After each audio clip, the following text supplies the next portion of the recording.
Ja czuję już oddech na moich plecach zarazy ziemniaczanej i jakichkolwiek chorób grzybowych. Jesień jest, ja bym tego nawet nie nazwała latem.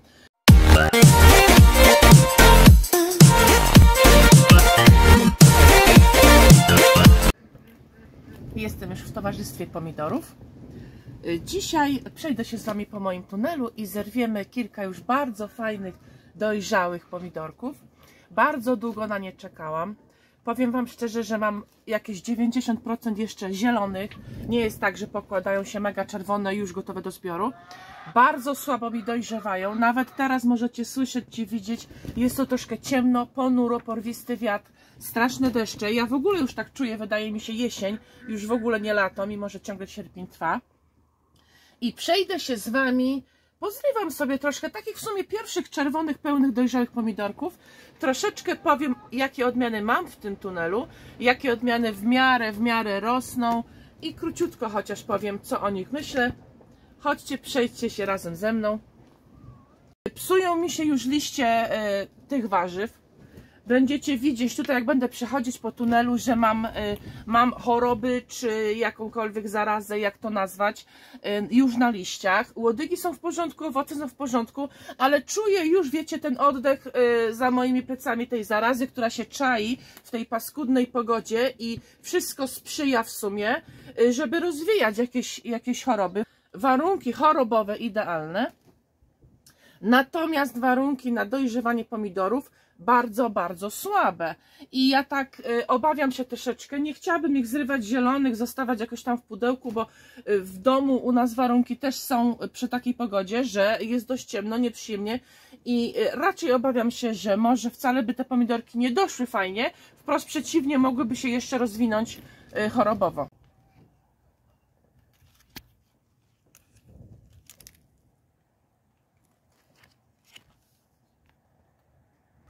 Zobaczcie, jak tutaj próbuję je ratować kartonami, żeby mi nie podeszła jakaś wilgoć od ziemi.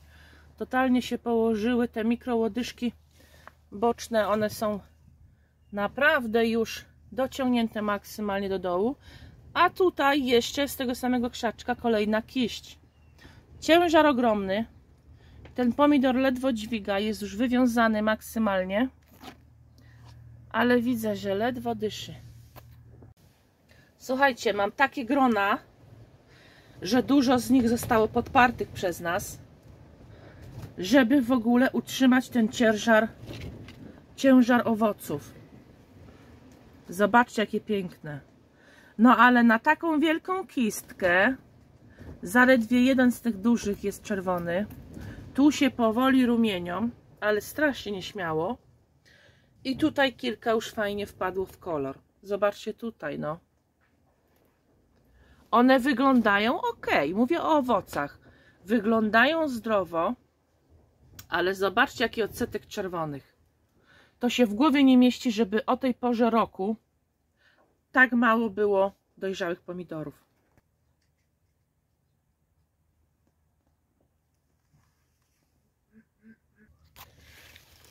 Proszę.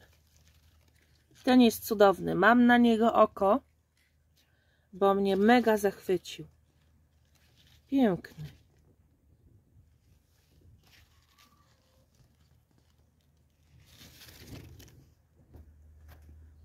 Królowa malinówka, proszę ja Was. Kupiona w sklepie, nasionka wydłubane, są naprawdę spore. Ogromne i różnią się troszeczkę tym kolorem, jednak ta różowatość fajnie wypada na tle tych innych czerwonych klasycznych.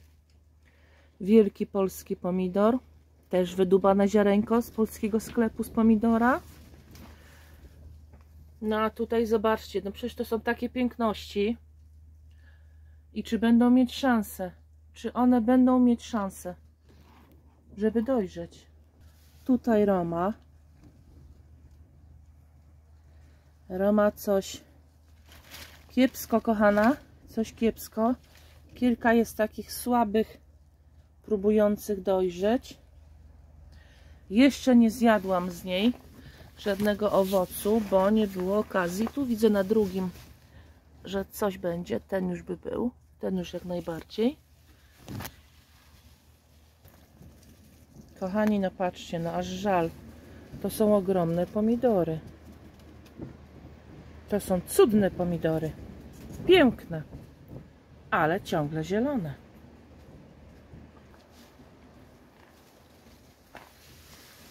Skradnę się tutaj do Costoluto Florentino. Zobaczcie, jak pięknie rosną.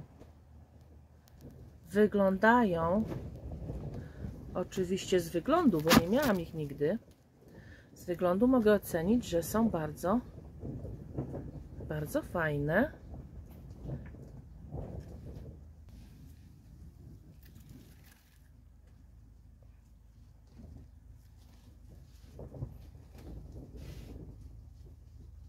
Odsetek tych zielonych naprawdę powala.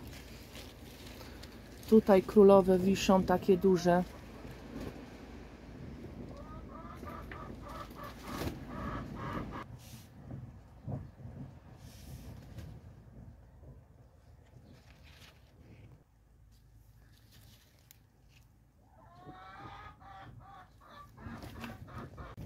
To jest to słynne Costoluto Florentino. To jest pierwszy raz, co sadziłam. Wygląda fajnie, ale wydaje mi się, że ma dużo grubszą skórkę niż inne nasze pomidory. I jest dość płaski, wiecie? Więc miąższu tam chyba za wiele nie będzie. Ale sadziłam go w pierwszym roku, w pierwszym sezonie i ja się wypowiem po prostu, jak go spróbujemy. A nie wiem, czy Wam pokazywałam ujęcie z tej drugiej strony szklarni, to pomyślałam, że teraz Wam sfilmuję z tej drugiej strony, co zwykle nie wchodzę. Tutaj nie ma wejścia.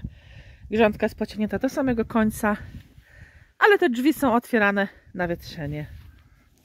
I tutaj mam takie pomidorki. Zobaczcie, jak on żyje swoim życiem. To jest chyba ten Costoluto Florentino. No nie mogę narzekać na ilość owoców, ale chłopina żyje swoim życiem. Tyle pędów, wszystko położone. Ratuję jak mogę, ale no nie za wiele mogę. Także czekam tylko, aż dojrzeje. No co ja będę tu gadu? Biorę się za obieranie. Biorę się za obrywanie moich dojrzałych pomidorów. Nareszcie, chciałoby się powiedzieć. Tyle czekałam.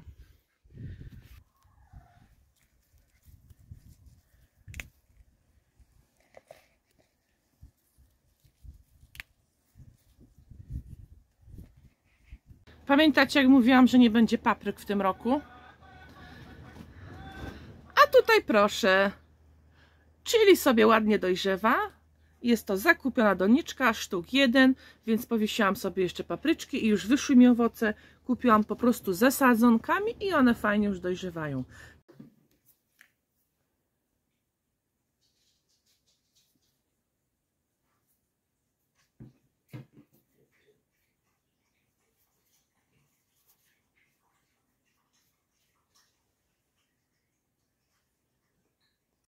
No pewnie zwróciliście już uwagę na to i ja jeszcze króciutko tylko podsumuję.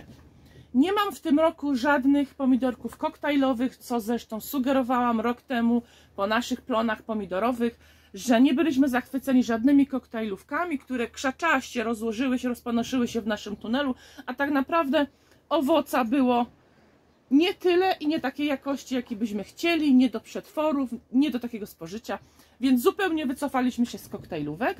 Jedyną małą odmianą małych owoców, którą sobie zostawiłam, to jest aroma, którą pierwszy raz robiłam i postanowiłam, spróbuję, bo ja z pomidorów co roku robię pasaty. Był to, powiedziałam już wcześniej, ten polski malinowy, był ten ananas, bardzo imponujący, nie mogę doczekać się smaku, bo wygląd jest mega imponujący. To jest chyba bodajże zielony ananas.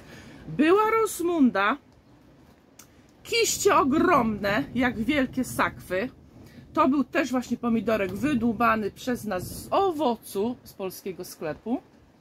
Pomidorek polski, Rosmunda, aha, jeszcze duży malinowy.